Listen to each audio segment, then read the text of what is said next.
അപ്പോൾ ഇതിൻ്റെ ഇപ്പോൾ അവിടെ നിർമ്മാണം നടന്നുകൊണ്ടിരിക്കുകയാണല്ലോ, അതിൻ്റെ ഡോക്യുമെൻറ്റ്സ് ഒക്കെ ഒന്ന് കാണണമല്ലോ. ആരെല്ലാം ഉള്ളത്?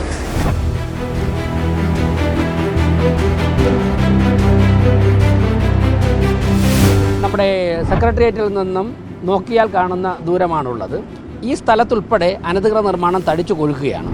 ആരായാലും എത്ര കൊലക്കൊമ്പനായാലും അനധികൃത നിർമ്മാണം ഒന്നും അനുവദിക്കുന്ന പ്രശ്നമില്ല. അനധികൃതമായി നിർമ്മിച്ച എല്ലാം തന്നെ പൊളിച്ചു മാറ്റും. നമസ്കാരം. ഏറ്റവും വലിയ കുറ്റകൃത്യമായി ഞാൻ കണക്കാക്കുന്നത് ഭക്ഷണം മര്യാദയ്ക്ക് കൊടുക്കാത്തതാണ്. ഭക്ഷണം ഒരു സംസ്കാരമാണ്, മറ്റുള്ളവരുടെ ജീവനെ ബാധിക്കുന്നതാണ്. അതുകൊണ്ട് തന്നെ ഹോട്ടലുകളും റെസ്റ്റോറൻറ്റുകളും ഭക്ഷ്യ നിയമങ്ങൾ പാലിച്ചുകൊണ്ട് വിഷാംശം അല്പം പോലും കലരാതെ നല്ല ഭക്ഷണം ശുചിത്വത്തോടെ കൊടുക്കാൻ ബാധ്യസ്ഥരാണ്. ഇതിൽ വിട്ടുവീഴ്ച ചെയ്യാത്തവർ ആരാണെങ്കിലും അവരെ കഠിനമായി ശിക്ഷിക്കണമെന്നാണ് എൻ്റെ നിലപാട്. ഏതാനും ദിവസങ്ങൾക്ക് മുമ്പ് ഞാൻ ചെയ്തൊരു വീഡിയോ ലക്ഷക്കണക്കിന് ആളുകൾ കാണാൻ കാരണം ജനം ഈ ഭക്ഷണ ദുരന്തത്തെ ആശങ്കയോടെ കാണുന്നതുകൊണ്ടാണ്. നാടുനീളെ റെസ്റ്റോറൻറ്റുകളാണിപ്പോൾ. സകല ബൈപ്പാസുകളിലും ഇടവഴികളിലുമെല്ലാം റെസ്റ്റോറൻറ്റുകളും ഹോട്ടലുകളും തഴച്ചു വളരുന്നു. ആർക്കും പോയി തുടങ്ങാവുന്ന ഒരു കച്ചവടമായി ഇത് മാറുന്നു. അതുകൊണ്ട് തന്നെ ഭക്ഷണത്തിൻ്റെ ക്വാളിറ്റി നഷ്ടപ്പെട്ടു പോവുകയാണ്. ഇതിനെ കൈകാര്യം ചെയ്യാൻ വേണ്ട പോലെ ഭക്ഷ്യസുരക്ഷാ വകുപ്പ് ശ്രമിക്കുന്നുമില്ല. കഴിഞ്ഞ ദിവസം പത്തനംതിട്ട അടൂരിൽ നടന്ന റെയ്ഡ് വലിയ വാർത്തകൾക്ക് കാരണമായത് ഈ വൃത്തികെട്ട ഹോട്ടൽ സംസ്കാരം വ്യാപിക്കുന്നത് കൊണ്ടാണ്. തിരുവനന്തപുരം മേയർ VV രാജേഷ് അതിനെതിരെ യുദ്ധം പ്രഖ്യാപിച്ചിരിക്കുന്നു. വിശ്വസിക്കാൻ കഴിയാത്ത വേഗതയിലാണ് തിരുവനന്തപുരത്ത് മാറ്റം വരുന്നത്. ഈ റെസ്റ്റോറൻറ്റുകൾ പോലെ തന്നെ നമ്മളെ ആശങ്കപ്പെടുത്തുന്ന ഒന്നാണ് നഗരങ്ങളിൽ തഴച്ചു വളരുന്ന തട്ടുകടകൾ.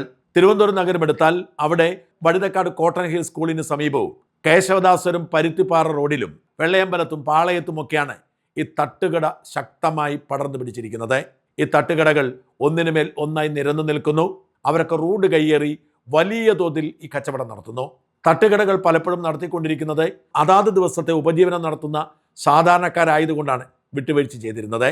എന്നാൽ ഇവർ അനധികൃതമായി യാതൊരു ലൈസൻസും ഇല്ലാതെ യാതൊരു ശുചിത്വവും ഉറപ്പാക്കാതെ ഭക്ഷണ വിതരണം തുടങ്ങിയതോടെ മേയർ രംഗത്തിറങ്ങി. പുതിയ സിറ്റി പോലീസ് കമ്മീഷണർ B. അരുൾ കൃഷ്ണ ഇതിനെ കൈകോർത്തതോടെ തിരുവനന്തപുരം ശുചീകരണം അതിശക്തമായി നടന്നു. തിരുവനന്തപുരം നഗരത്തിലെ തട്ടുകടകളിൽ പലതിലും പരിശോധന നടത്തിയപ്പോൾ പോലീസ് ഞെട്ടലോടെ ഒരു സത്യം തിരിച്ചറിഞ്ഞു. ഇവയൊക്കെ നടത്തുന്നത് നഗരത്തിലെ തന്നെ പ്രമുഖ ഹോട്ടലുകളാണ്. ഈ പണമൊക്കെ പോകുന്നത് അവരുടെ അക്കൗണ്ടുകളിലേക്കാണ്. പലയിടങ്ങളിലും ഹോട്ടലുകൾ നടത്തുന്നവർ പ്രധാനപ്പെട്ട ഇടങ്ങളിൽ പൊതു റോഡ് കയ്യേറി തട്ടുകട നടത്തി അനധികൃതമായി പണം കൊണ്ടുപോകുന്നു. മേയർ ഉത്തരവിട്ടു, തൂത്തുവാരി എല്ലാത്തിനെയും ഒതുക്കിയിട്ടുണ്ട്. വഴുതക്കാടും പരുത്തിപ്പാറയിലുമൊക്കെ ഹോട്ടലുകൾ സാധാരണക്കാരുടെ പേര് പറഞ്ഞ് പ്രതിരോധിക്കാൻ രംഗത്തെത്തി. ഇതൊന്നും വാസ്തവമല്ലെന്നും ഈ കടകളൊക്കെ നടത്തുന്നത് പല മാഫിയകളുടെയും പിന്തുണയോടെ വൻകിടക്കാരാണെന്നും തിരിച്ചറിയുകയും ഇവരോടൊക്കെ ലൈസൻസ് ചോദിച്ചപ്പോൾ ആർക്കും ലൈസൻസ് ഇല്ല. കുറവൻകോണത്ത് അനേകം തട്ടുകടകൾ ഉണ്ടെങ്കിലും ഒരെണ്ണത്തിന് മാത്രമായിരുന്നു ലൈസൻസ്. ഇതേക്കുറിച്ച് മേയർ പറഞ്ഞത് ഇങ്ങനെയാണ്.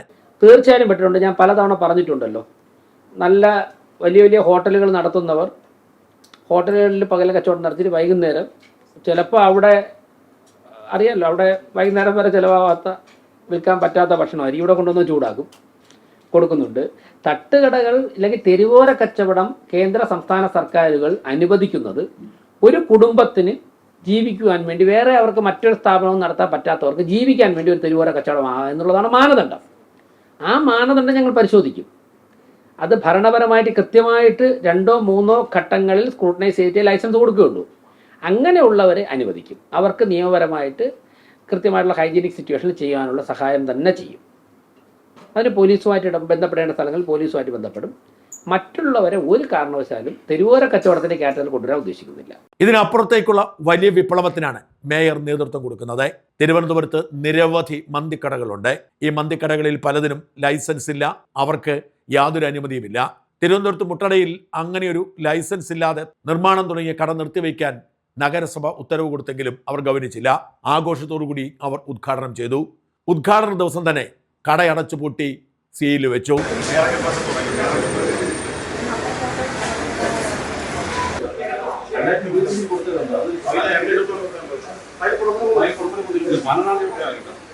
അനധികൃത നിർമ്മാണമായതുകൊണ്ട് നഗരസഭ തന്നെ ഈ 11-ാം തീയതി സ്റ്റോപ്പ് മെമ്മോ കൊടുത്തിട്ടുണ്ട്. പക്ഷേ എന്നിട്ടും ഇപ്പോൾ അത് കെട്ടിപ്പൊക്കിയിരിക്കുകയാണ്. മാത്രമല്ല ഇതിന് ലൈസൻസ് ഇല്ലാതെ ലൈസൻസിന് ആപ്ലിക്കേഷൻ പോലും കൊടുത്തിട്ടില്ല എന്നാണ് മനസ്സിലാക്കുന്നത്. അപ്പോൾ അത് ലൈസൻസ് ഇല്ലാതെ ഒരു നിർമ്മാണവും ലൈസൻസ് ഇല്ലാതെ ഒരു ബിസിനസ് സ്ഥാപനം തുടങ്ങാൻ പാടില്ല. അതുകൊണ്ട് തന്നെ ആ ലൈസൻസ് എടുത്തതിന് ശേഷം മാത്രമേ തുടങ്ങാൻ പാടുള്ളൂ അനധികൃത നിർമ്മാണത്തിൽ ഒരിക്കലും ലൈസൻസ് എടുക്കാനും സാധിക്കുകയില്ല. അപ്പോൾ അതുകൊണ്ട് ഈ പ്രവർത്തനം നിർത്തിവെക്കാനായിട്ട് പറഞ്ഞിട്ടുണ്ട്. നഗരസഭയിൽ നിന്നും പെർമിറ്റും ലൈസൻസും കിട്ടിയതിന് ശേഷം മാത്രമേ സ്ഥാപനം തുടങ്ങാൻ പാടുള്ളൂ. ബിൽഡിംഗ് നിലവിൽ പക്ക വയലേഷനാണ്.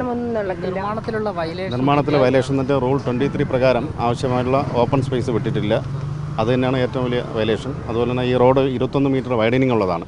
ആ വൈഡനിങ്ങിൻ്റെ അകത്താണ് നിർമ്മാണം നടന്നിരിക്കുന്നത്. അപ്പോൾ അതുകൊണ്ട് തന്നെ ഇത് ബിൽഡിംഗ് പൊളിച്ചു കളയുക മാത്രമേ നിർത്തിയുള്ളൂ. പെർമിഷൻ ഇല്ലാതെ ഒരു കാര്യവും ഇവിടെ നടത്തണ്ട എന്നുള്ളത് തന്നെയാണ്. മേയർ ഇന്ന് രാവിലെ തൊട്ട് ഇറങ്ങിയിട്ടുണ്ട്. 2-3 സ്ഥലങ്ങളിൽ മേയർ കൂടി ഉണ്ടായിരുന്നു. അപ്പോൾ ഇനി ഇത് കഴിഞ്ഞിട്ടും വേറൊരു സ്ഥലത്തോട്ട് പോകുന്നുണ്ട്. അപ്പം നഗരസഭയുടെ അനുമതിയില്ലാതെ നഗരസഭയുടെ സ്ഥലത്ത് ഈ റോഡ് തടസ്സം, വെള്ളക്കെട്ടിൻ്റെ പ്രശ്നം, ഇതൊക്കെ ഒരുപാട് രൂക്ഷമാണ്. അപ്പം ഇങ്ങനെയുള്ള കൺസ്ട്രക്ഷൻസ് നഗരസഭയെ അറിയിക്കാതെ എന്ത് ചെയ്യുന്നുണ്ടോ അതൊക്കെ സ്റ്റോപ്പ് ചെയ്യാനാണ് പറഞ്ഞിട്ടുള്ളത്.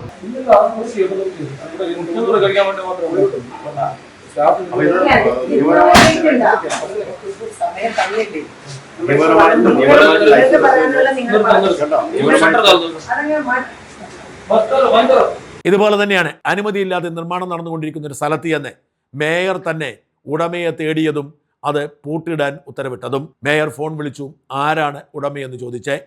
ഭായിമാർ നെട്ടോട്ടമോടിയ കാഴ്ച കാണേണ്ടതായിരുന്നു.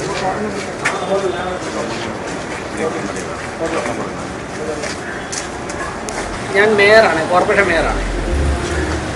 എന്താ പേരെന്താ നിങ്ങളുടെ? പ്രേമാണ് ഈ ബിൽഡിങ്ങിൻ്റെ കോൺട്രാക്ടർ.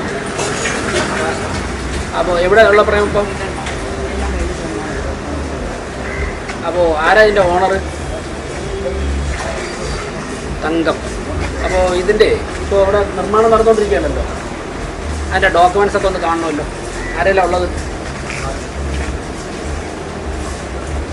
അതെ, കോർപ്പറേഷനിൽ നിന്ന് ഈ നിർമ്മാണം നടത്താൻ വേണ്ടി, ഇപ്പോൾ നടത്തിക്കൊണ്ടിരുന്ന നിർമ്മാണം നടത്താൻ വേണ്ടി തന്ന രേഖകൾ, ഇപ്പോൾ ഞങ്ങൾ സെക്രട്ടറി ഉണ്ട്, മരാമത്ത് ചെയർപേഴ്സൺ ഉണ്ട്, ഞങ്ങളുടെ എൻജിനീയർമാരുണ്ട്.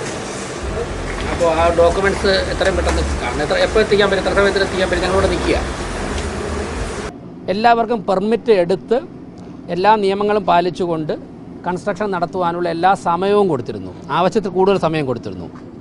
അപ്പോഴും മുൻപുണ്ടായിരുന്ന ചില കീഴ്വഴക്കങ്ങൾ അതുപോലെ തന്നെ തുടർന്നുകൊണ്ട് ചില ഉദ്യോഗസ്ഥന്മാരെയൊക്കെ തന്നെ സ്വാധീനിച്ചുകൊണ്ട് അനധികൃതമായി സിറ്റിയിൽ പല നിർമ്മാണ പ്രവർത്തനങ്ങൾ നടത്തി വരുന്നതായിട്ടുള്ള വിവരങ്ങൾ ശ്രദ്ധയിൽപ്പെട്ടു. ഇതിപ്പോൾ നമ്മുടെ സെക്രട്ടേറിയറ്റിൽ നിന്നും നോക്കിയാൽ കാണുന്ന ദൂരമാണുള്ളത്. ഈ സ്ഥലത്തുൾപ്പെടെ അനധികൃത നിർമ്മാണം തടിച്ചു കൊഴുക്കുകയാണ്. സിറ്റിയുടെ പല ഭാഗത്തും നടക്കുന്ന ഇത്തരത്തിലുള്ള അനധികൃത നിർമ്മാണങ്ങളാണ് ഇവിടെ വെള്ളക്കെട്ടുണ്ടാവാൻ കാരണമാകുന്നത്. അതോടൊപ്പം തന്നെ യാത്ര ബുദ്ധിമുട്ടുണ്ടാകാൻ കാരണമാകുന്നത്. ആരായാലും എത്ര കൊലക്കൊമ്പനായാലും അനധികൃത നിർമ്മാണം ഒന്നും അനുവദിക്കുന്ന പ്രശ്നമില്ല. അനധികൃതമായി നിർമ്മിച്ച എല്ലാം തന്നെ പൊളിച്ചു മാറ്റും. ഇങ്ങനെ തിരുവനന്തപുരം നഗരത്തിൽ ഒരു മേയർ കൊടുങ്കാറ്റ് ആഞ്ഞു വീശുകയാണ്. അനധികൃത കയ്യേറ്റക്കാരെ ഒഴിവാക്കുക, അനധികൃത നിർമ്മാണങ്ങൾ ഇല്ലാതാക്കുക, ലൈസൻസ് ഇല്ലാത്ത ഹോട്ടലുകൾ പൂട്ടുക. അതേസമയം പാവപ്പെട്ട മനുഷ്യർ ഉപജീവനത്തിന് വേണ്ടി നടത്തുന്ന തട്ടുകടകൾ ലൈസൻസോടെ തുടരാൻ അനുവദിക്കുക. ഇങ്ങനെ വലിയ പരിഷ്കാരം വരുത്തി നഗരവാസികളുടെ ജീവിതത്തെ ശുചിത്വമുള്ളതാക്കുകയാണ്, സുഖകരമാക്കുകയാണ് മേയർ. ഇനി മുതൽ തട്ടുകടകൾ തുടങ്ങണമെങ്കിൽ പോലീസിന്റെ അനുമതിയും വേണം എന്നാവശ്യപ്പെട്ടിട്ടുണ്ട്. തിരുവനന്തപുരത്ത് ആഞ്ഞു വീശുന്ന ഈ മേയർ കൊടുങ്കാറ്റ് നഗരവാസികളുടെ കൈയ്യടി നേടുന്നു. റെസിഡൻസ് അസോസിയേഷനുകൾ ഇതിന് കൈകോർക്കുകയാണ്. വൃത്തികെട്ട ഭക്ഷണം, ശുചിത്വമില്ലാത്ത സാഹചര്യം, അനധികൃത നിർമ്മാണങ്ങൾ ഒക്കെ ഇല്ലാതാക്കി തിരുവനന്തപുരത്തെ വീണ്ടെടുക്കുകയാണ് മേയറുടെയും സിറ്റി പോലീസ് കമ്മീഷണർ ലക്ഷ്യം. വലിയ വിജയമാണ് ഇതുവരെ അവർക്ക് ലഭിച്ചിരിക്കുന്നത്.